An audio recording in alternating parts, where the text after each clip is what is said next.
Hello and welcome to another edition of the Fides podcast. My name is Jerry Serino and I'm your host, and I'm here with talent on loan from Rush. We've been nailed lately with a lot of things, whether it's censorship or whether it's mandates.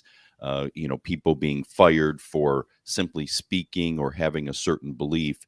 And while we as individuals, I think we're all strong enough to defend ourselves against these attacks, very, very often we need legal support, right? Because these things have to be fought in court when an injustice is done. And one of those individuals is my guest today. Davis Younts is an attorney. He's a former military officer, and he is helping people who are faced with all of these overreaches by government and other institutions. So, Davis, welcome to the show. Hey, thanks, Jerry. I appreciate you having me on and addressing these issues. They're so important right now. Yes, they really are, and it doesn't get enough attention because literally people's lives are being destroyed in some cases with whether they're being fired or they lose their job because of mandates. So take me through. You come from a military background, correct? That's right. Yeah, and so we saw the mandates, the vaccine mandates hit our military obviously pretty hard, and like non-military people, a lot of people were forced to say, or faced with the decision, what do I do here? I got a family I have to provide for, and yet they were hit with these mandates. So tell me, how that went and where things are at now after all this is kind of come full circle almost. Yeah, absolutely. And I'll start with sort of my personal journey in this. As a Christian, I served on active duty in the Air Force for 11 years. 9/11 happened when I was in law school, so I volunteered to serve. I did my part. I deployed, did everything the Air Force asked of me.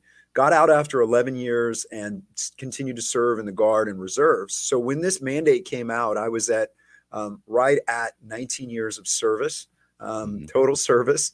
And because of my faith, I had a conviction that I couldn't participate in this vaccine. So for me personally, I was looking at, okay, what is the process going to be?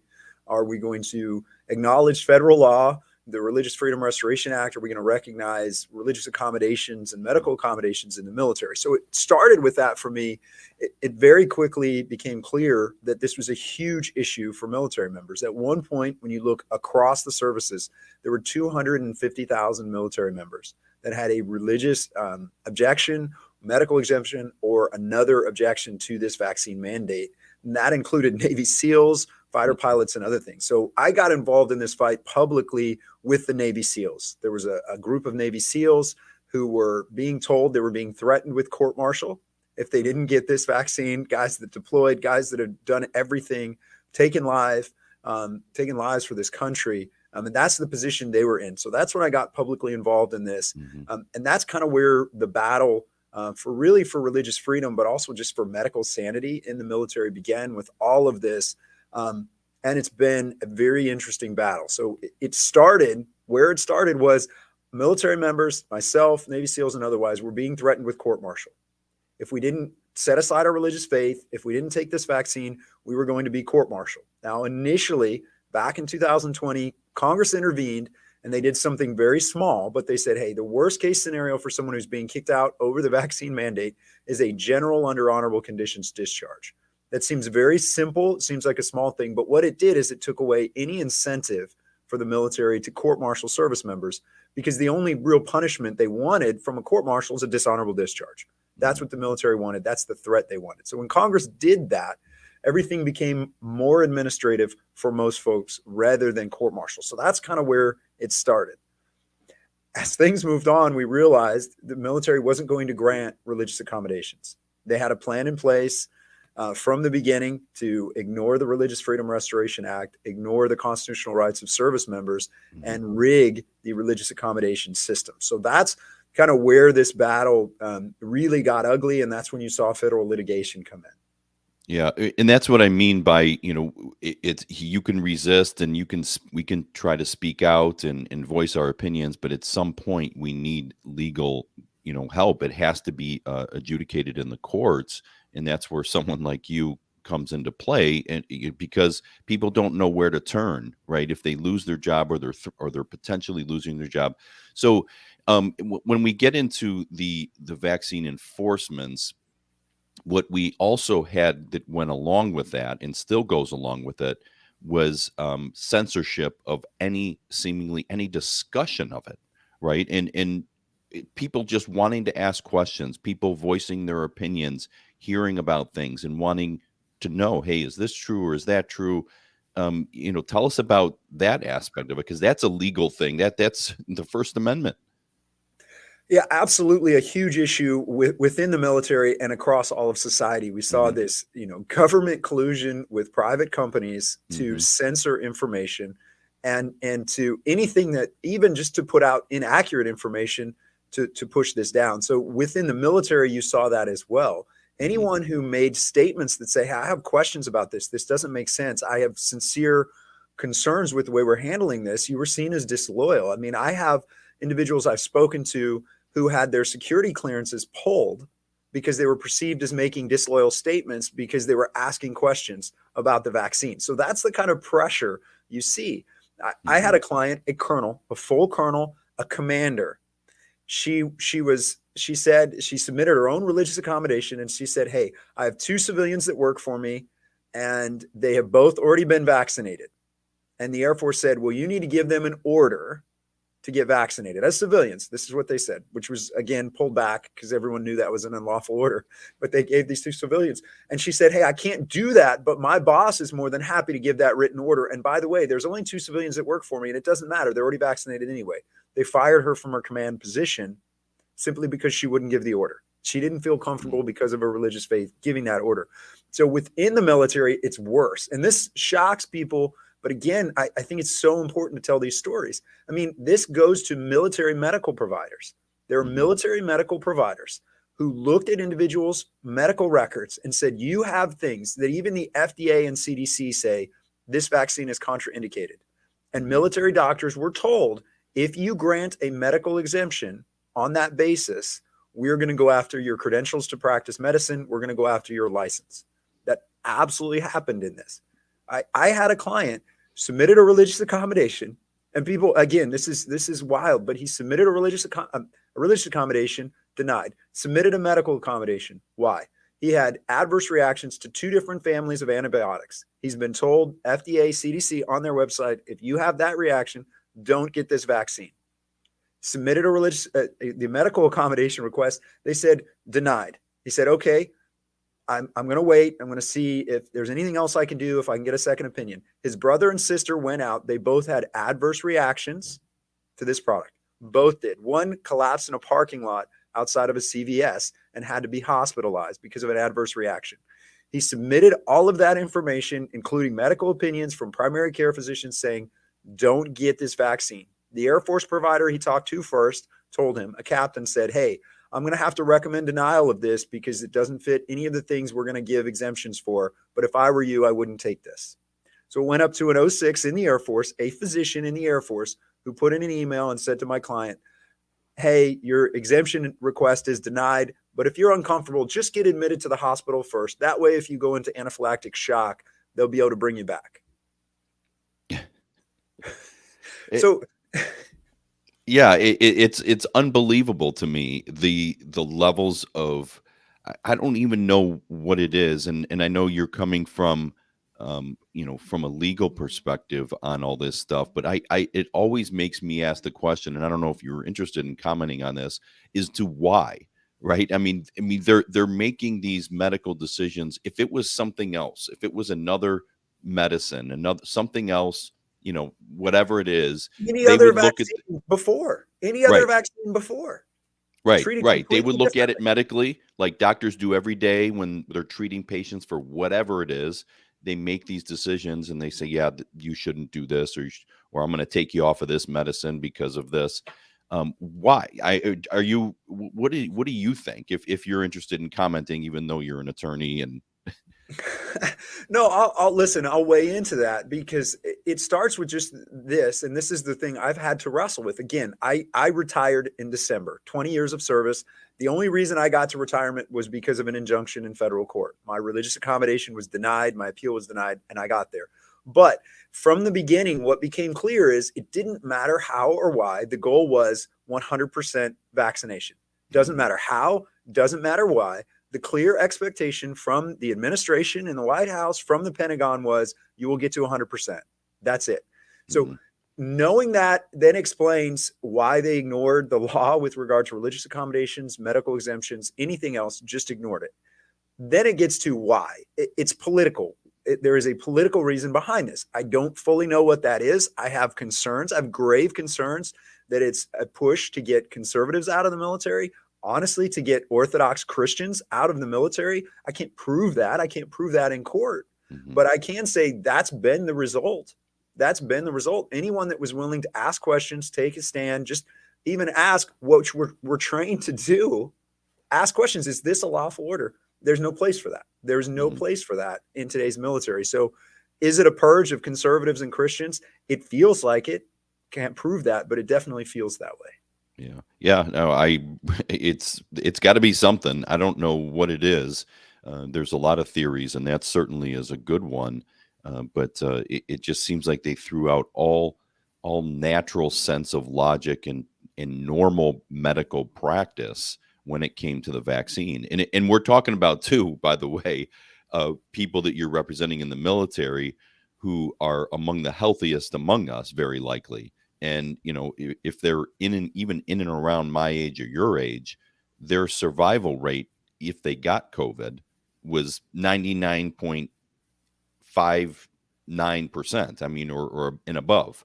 So the likelihood of them even being hurt from COVID was basically zero. You Well, know. and unlike any previous vaccine, within Department of Defense instructions, if you have natural immunity, right, positive Mhm. serology for a previous illness, you get an exemption from vaccines. That's Yeah. part of military law, administrative process within the military. They ignored that for Mhm. this vaccine. And my clients, I mean, Navy SEALs, fighter pilots, these guys deploy all the time. They absolutely had natural immunity. We Yeah. tested them, they had it, it was there, and that was being ignored. Even as studies were coming out showing natural immunity was more effective Mhm. than multiple vaccinations, they were still denying it. So again, it's very, very different, unprecedented sort of reaction to this.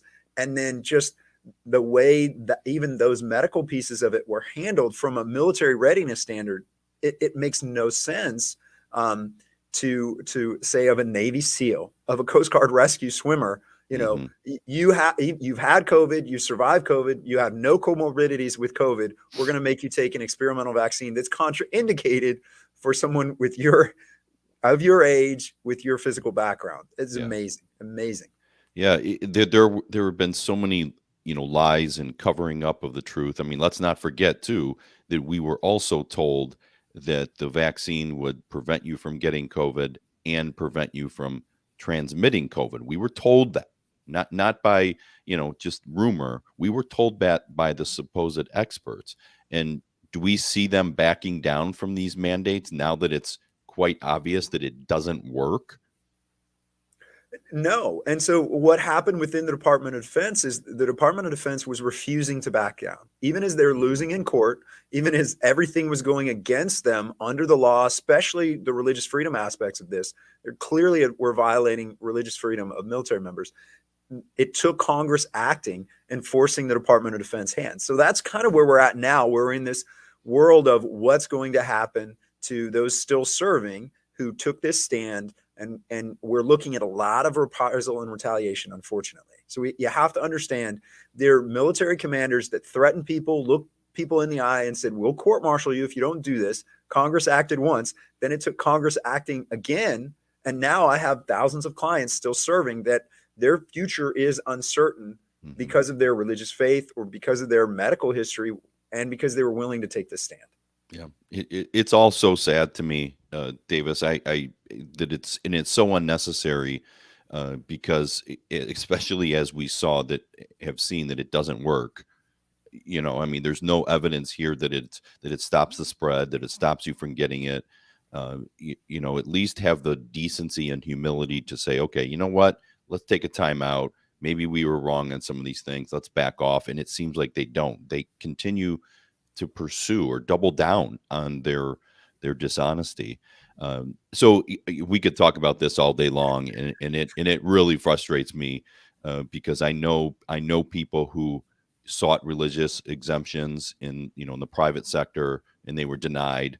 So I'm like, why do you even offer it if you're going Right. to deny it every time? And some people lost their jobs because of it, and it's a mess. But so I want to get into another area that you focus on, and that is what we've seen a lot lately, specifically since the Roe v. Wade case was overturned. We saw a tremendous amount of very violent attacks on pro-life groups or organizations, crisis pregnancy centers. Um, Kind of went ignored. I think our attorney general just under Congress recently said, well, the reason that we haven't really prosecuted anybody in those cases because they do it at night, and it's harder to figure them out. But yet they have gone after and arrested pro-lifers for just praying or standing outside, and they've gone after them with guns in multiple SWAT teams, innocent people. Tell us about that and your experience in protecting people in those circumstances.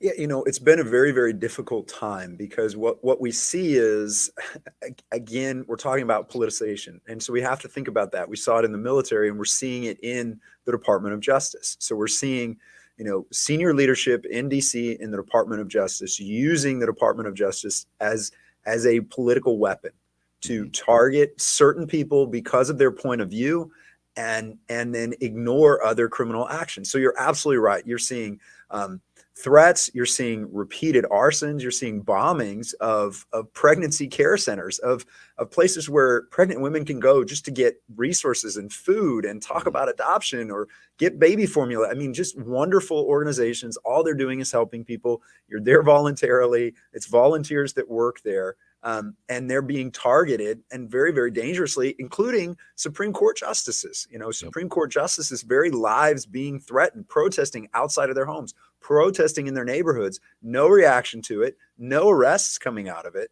And then you have a gentleman like Mark Houck here in Pennsylvania who's peacefully counseling people on a sidewalk where he's allowed to be. He's done it for years, and he just intervenes to stop someone from insulting and coming after his son, and that results in a federal prosecution.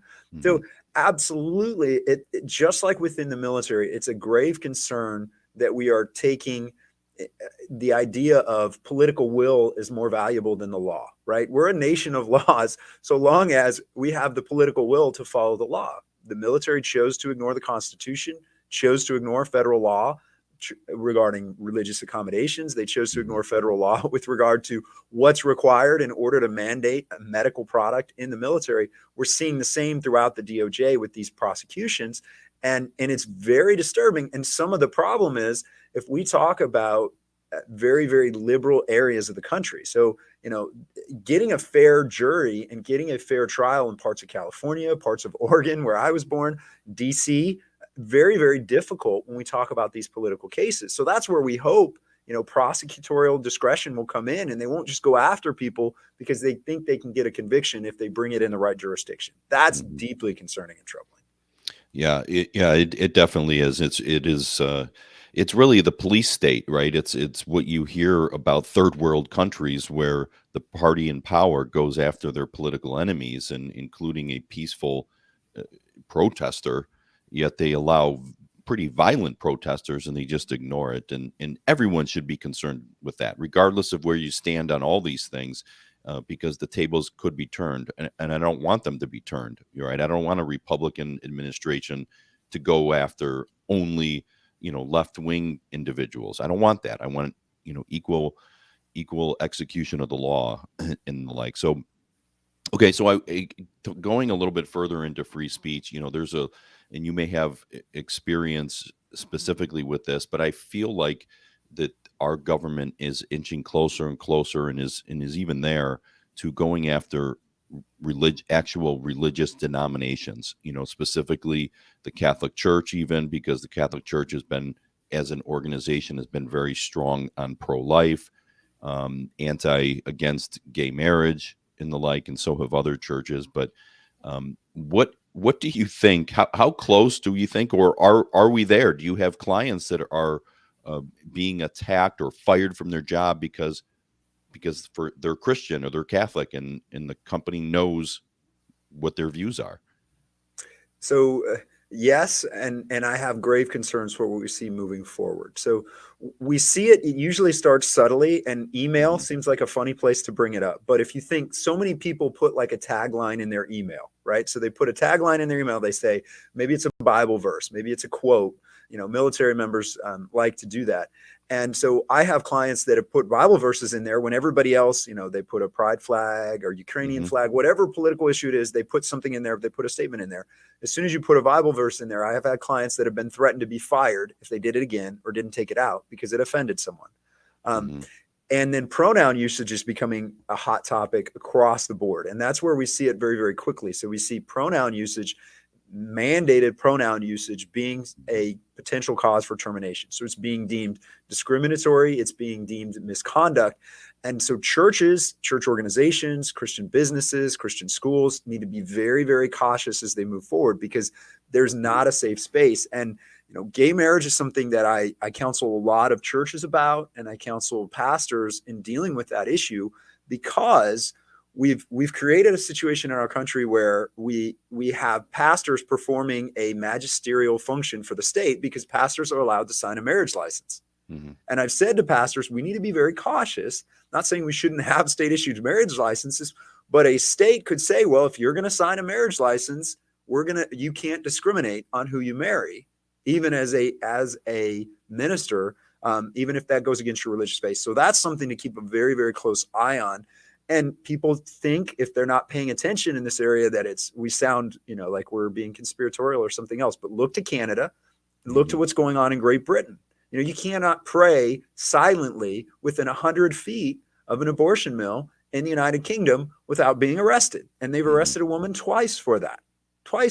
Public property, simply because her speech act is silently praying, not bothering anybody, simply the act of prayer itself. We've seen very similar things going on in Canada with the laws that they have passed regarding pronoun usage and other things, and there's criminal and civil penalties that come along with that. So we're seeing efforts to pass those things in the United States. So we do have to be wary. We do have to be concerned. And again, particularly, depending on where you live in the country, there's some states that are pushing hard for things like that, and for things that force Christians, force Orthodox Catholics to take a stand because of their religious faith that is deemed incompatible by those in authority. Yeah. Yeah. And it's, for those that like to deal in the philosophical and the deeper stuff outside of the law, although they're really commingling now, we look at socialist or communist societies throughout history. They always attack religion, always, right? It always ultimately comes to that. And I find it interesting. You were talking about pronoun use and, gay pride flag and stuff like that. It's funny because I see that a lot. I keep my politics, even religion, out of business, out of work. It's just the way I do. I'm not here to do that. It's not the place. But companies seem to, the NFL, the NBA, they seem to be able to take a stand and even make people take a stand with, something on the back of their jersey or on their helmets and stuff like that. Or as you said, people are given hey, use this in your Zoom background for the month of gay pride if you want. I haven't seen anything mandatory yet, at least that I'm in my circles, but they could make political statements. They could. A friend of mine, their CEO, sent out a statement after Roe v. Wade, basically saying, "Hey, we'll support women if you want to go out of state or something." Where does that line draw? Why is it that they are allowed to, but an individual cannot? And I think that one of the things we just have to wrestle with as a society is, what is religion and what is religious faith? And I'm firmly convinced that atheism, secular humanism, that's a religion. That's a belief set. That's a religious faith. And so it really, to me, comes down to this myth of neutrality, this idea that our religious faith can somehow be separated from everything else we do. That's simply not true. That's not how worldview works. And so I think that's really important as a foundational philosophical issue to wrestle with. My very strong belief is, our Constitution, our system of laws in this country, even just being a nation that says, hey, we're going to be governed by the rule of law, comes from a specific worldview, a Judeo-Christian ethic worldview and background. That's the foundation of our Constitution. And to me, that's the only system in history that's ever led to true freedom, true religious freedom. Strong Orthodox Christians and Catholics believe in religious freedom. They believe in the freedom of ideas and sharing ideas. It really is secular humanism, atheism, which is, the belief system, the religion of communism and socialism that always leads to tyranny, because there's no place for faith, because it's convicting, I think, in part.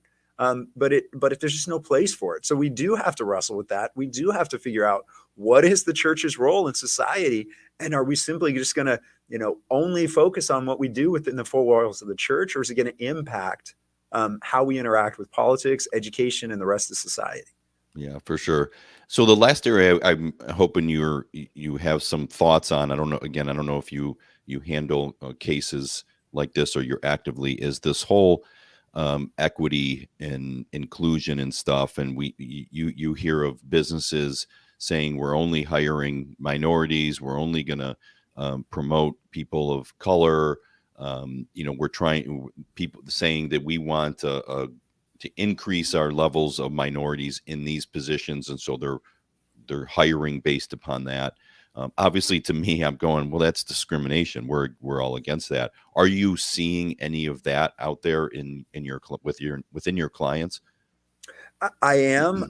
Unfortunately, one place that we see it as a huge issue right now is within the military. There is a huge diversity, equity, and inclusion push within the military. And so what we're seeing is, all things being equal, there is a disadvantage for white males within the military. We're not supposed to say things like that out loud or in polite company, but there is a disadvantage to that. And there is an emphasis on background, on race, on gender, more than performance. And that's very concerning to me as someone who served in the military for 2 decades. To me, inside or outside the military, if it's business, the board should be focused on how can we be successful making a profit as a business. If it's the military, I mean, literally the job of the military, the job of the Air Force when I was in, is to break things and kill people. We need the people that are best qualified to do that when we're fighting a just war against enemies that are a threat to us. That's what we do. That's what we want Navy SEALs to do. That's what we want fighter pilots to do. We want the best people in those jobs. So it's a legal concern. Because there aren't protections, there aren't rights for people that don't fall into whatever is determined to be an oppressed minority group. At least that's what it feels like to my clients. That's the level of discrimination we see.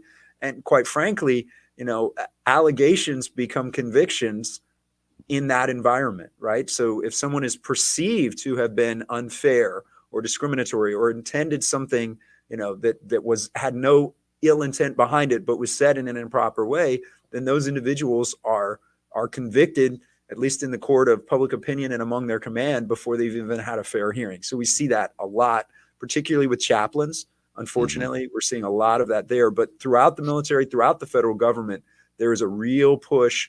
It's slower, I think, to get a lot of attention in private industry until we have something like the Silicon Valley Bank that fails. And then we have to ask questions like, why were people put into those positions? Was it based on experience and skill or something else? But I have grave concerns with that in the military because it impacts readiness. Absolutely. No, yeah. I mean, it's like, if you're a fan of a football team, you want the best. Who cares the color? If you want a good military, you want the best. Who cares about their color or ethnicity? I really don't. As someone once said, no one cares about the ethnicity of the fireman carrying you out of the burning building, right? 100%. We just want the best fireman doing that, or doctor, right? I don't care about the ethnicity of the doctor giving me heart surgery. Really great stuff. This is really so. Davis Younts, where can people connect with you? For those watching, I'm scrolling Davis's website at the bottom of the screen. But if you can, David, for those just listening, just describe where people can connect with you and follow you. Yeah, absolutely. I'm on Twitter, so it's at Davis, Davis. My last name Younts. So at Davis Younts on Twitter, and then the website is yontslaw.com. So stay in touch with us. We're working on a Mhm. lot of things for the military. We're also going to be starting a nonprofit soon that's going to be very focused on federal law enforcement and military members. So more to follow on that. Definitely follow us on Twitter as that comes forward. There's a lot of work to be done. We're not done with this battle yet, but Mhm. Jerry, it's great to be on. I love following your work. You're doing some great work, brother, and it's great to talk to you. Yeah, you too. Yeah, people need to connect because even if any of these issues don't specifically affect you right now, believe me, there's something else in the very near future that they're going to come after us for. And like I said in the beginning, we can fight ourselves, but we at some point need legal help and guidance because that's where we have to take it, at some point for everybody. So, Younts Law, YOUNTS law.com is where you go. Please connect with Davis and show him support because he's doing some really great work. So, Davis, thanks so much for coming on. I appreciate it. Thank you. Yeah, my pleasure. And thank all of you for listening to this episode of Fides Podcast. Please check out all my podcasts and all the different podcast apps on YouTube, on Rumble, and on Wednesdays at 7 p.m. Eastern on rightamericamedia.com. So thank you again for listening, and we'll see you next time.